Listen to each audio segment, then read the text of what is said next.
Build creative confidence. Beat the inspiration addiction. Join the Writer's Gym.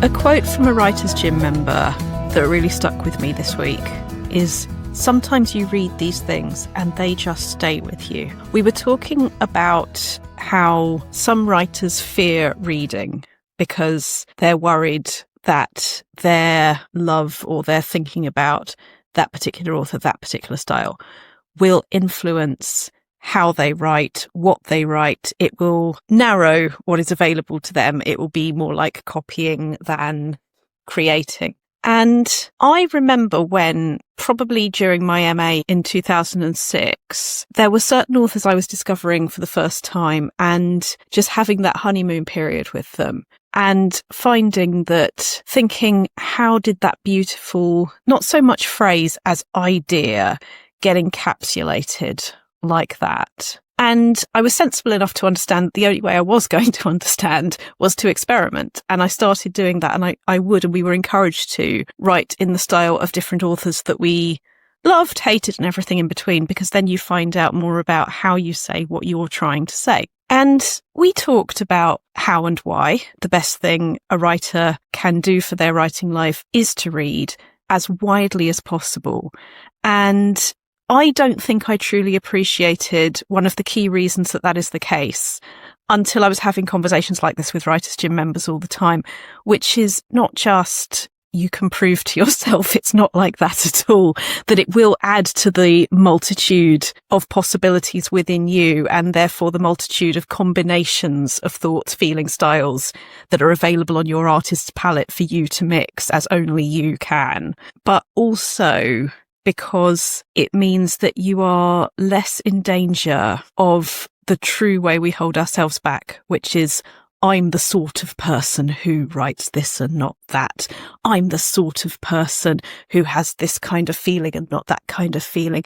And it's why people say things like, I don't write fiction or I don't write non-fiction. And then almost have a little bet with myself about this, almost as strongly as they say that within a workshop, just as strongly will they be excited when they find out they're writing a different kind of thing to what they thought was possible. For me, sometimes you read these things and they stay with you. That phrase that the member used is exactly why coaching writing is so much more powerful than teaching writing. Whereas a national curriculum, if you like, could say, you will use this technique with this vocabulary and you will get this result. And we would learn, if we follow these instructions, we will be good writers. That's great for 11 plus up to a point. It's great to say, increase your vocabulary, learn sentence structure. But it also is why I get adults coming to me saying, but I'm not allowed to start a sentence with a fronted adverbial. And it's that not allowed, or that you should, or that these are the things that you need to do with this tool that can help us stay on track when we begin, but what happens after that is much more expansive. So this is why you will hear me say on TikTok, you will hear me say in workshops, you will hear me say all over the place, the best writing advice is never about writing, and it's never advice. As a writer and as a writing coach, the best thing I can do is be there to celebrate with you as you increase your reading, as you increase your sod it, I'm having a go at this kind of writing and I never saw that coming. Because then you get to realise that a first draft is so sacred to you. A first draft is not there to be a final draft. It is there for you to explore and to widen what is possible for you. And that is true of reading as well as writing. So for anyone out there worried about plagiarizing, reading an author and finding your writing like them, please know that how we start that first draft is no more how that first draft will end than how a small child playing in a sand pit gets in to read architecture at university. A lot is going to happen in between. If you can commit to discovery, if you can commit to curiosity, then where it takes you will be absolutely unique. So the more you write, the more you experiment, the more you read, the greater the toy box you're giving yourself is. You'll have heard me say a lot of times about the artist palette, and this is something that's in the book I'm working on at the moment. We've each of us got a completely unique set of memories, imagination, observations, questions about the world and our place in it. And those are all unique. Therefore, it follows that the combinations we mix of those shades of paint are even more unique. Our job is to experiment.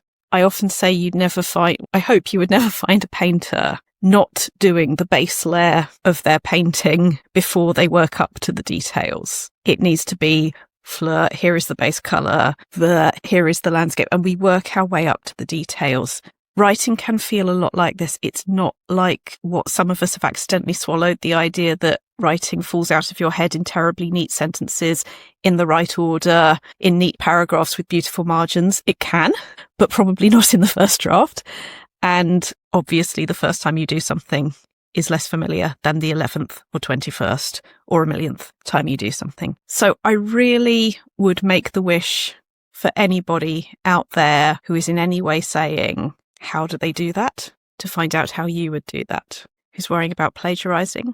To do that first draft, to find out what the ideas you're mixing with the style are, and find out how you do something that the author who inspired you could never have done because they're not you. Have fun.